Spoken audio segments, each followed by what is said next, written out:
علیکم۔ آج میں آپ کو دجال کے بارے میں کچھ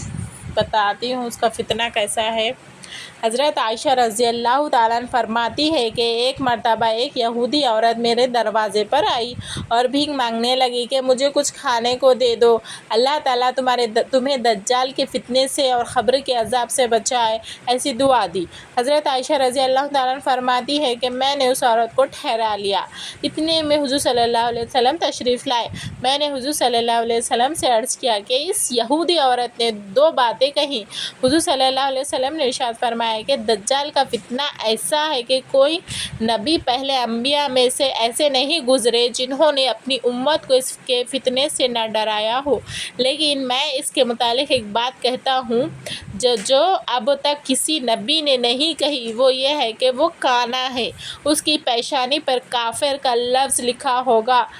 جس کو ہر مومن پڑھ لے گا۔ اور قبر کے فتنے کی بات یہ ہے کہ جب کوئی نیک بندہ مرتا ہے تو فرشتے اس کو قبر میں بٹھاتے ہیں، وہ ایسی حالت میں بیٹھتا ہے کہ نہ اس کو کوئی گھبراہٹ ہوتی ہے اور نہ اس کو پر کوئی غم مسلط ہوتا ہے۔ پھر اس سے اول تو سلام کے متعلق سوال کیا جاتا ہے کہ تو اسلام کے بارے میں کیا کہتا تھا، اس کے بعد پھر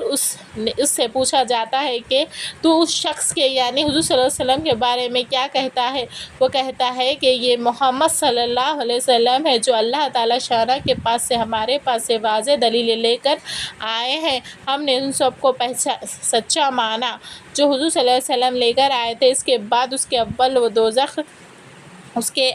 دوزخ کا ایک مقام دکھایا جائے گا جہاں وہ دیکھتا ہے کہ آدمی ایک دوسرے پر ٹوٹے پڑے ہیں، پھر اس کو کہا جائے گا کہ اس جگہ کو دیکھ، حق تعالیٰ شانہ نے تجھے اس آفت سے نجات فرما دی۔ اس کے بعد ان کو جنت کا ایک مقام دکھایا جائے گا جہاں وہ نہایتی زیب و زینت دیکھتا ہے، اس کے لطف کے مناظر دیکھتا ہے، پھر ان سے کہا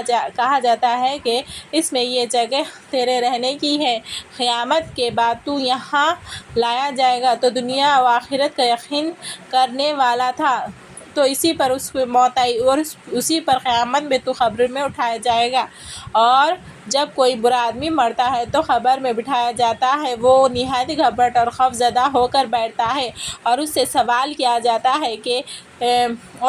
ہوتا ہے کہ جو پہلے گزرا، وہ جواب دیتا ہے کہ مجھے تو کچھ خبر نہیں، لوگوں کو میں نے جو کہتے سنا وہی میں بھی کہہ دیتا تھا۔ اس کے لیے اول جنت کا دروازہ کھول کر اس کو زیب کی زینت نعمتیں بتائی جاتی ہیں اور اسے کہا جاتا ہے کہ یہاں تیرا اصل مقام تھا مگر تجھے یہاں سے ہٹا دیا گیا، پھر اس کو جہنم دکھا دیتے ہیں جہاں اس کا ٹھکانہ ہوگا۔